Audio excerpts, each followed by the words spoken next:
May opera na pala si nanay. Actually, 14, 13 na open.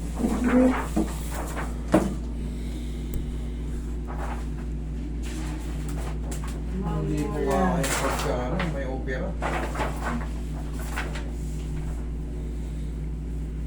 Ayan, may spot si nanay sa ano. Sir, hindi kakayanin to pag may opera eh. Yung Parkinson kasi, sa totoo lang, wala pa yung gamot. Kaya nga, Wala pa. kaya nga nung dinala sa Asian Hospital, nilagyan siya ng Kaya nga, paano ko siya i-reset kung may ano, na-opera na pala. Ito kasi, may nababago naman ng konti yung ano, sa adjustment. Pero, paano natin ma-adjust si mami kung inopera? May ipit kasi yan eh, baka mag-react ng ano. Yung ano talaga, yung Parkinson, honestly speaking, wala pa siya talagang ano, meron lang siyang pampakalma.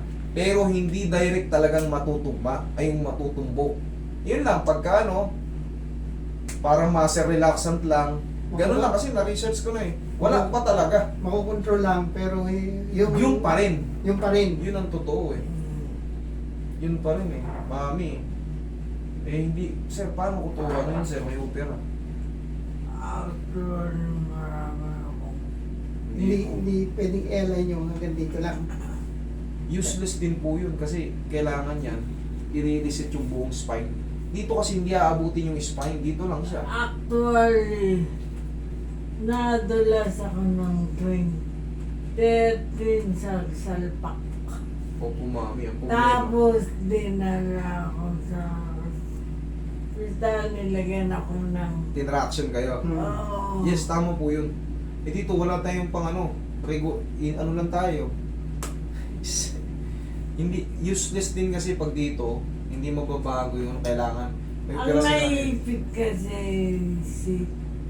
C3, 4, 5, 6. Dito po yung cervical. Nagdikit-dikit. Paano to may opera? Ito yung wire niya.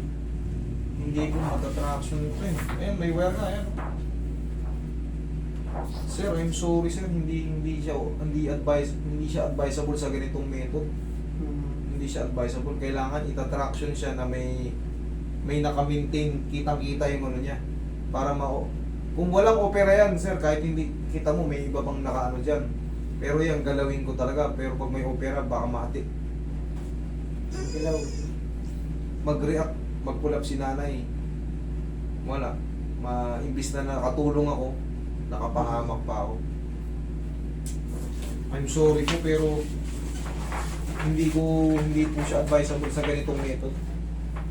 May yung opera, makaka-apekto to. Pag tinraction ko to ng ano, mahuhugog to. Ang sakit pati nung wada yung ligament dito sa sinit. May opera kasi kayo eh. Kung wala kayong opera, karatingin ko kayo eh. Kaso baka mag-react yung ano nyo, ibang portion ng katawan nyo pag kinarati ko kayo eh. Hindi siya advisable kasi iba yung therapy ko na eh. Hindi siya ano eh. Hindi siya ordinary yung ganun-ganun lang eh. Tsaka kailangan masunod yung ano, yung method. Tapos hatak-hatak.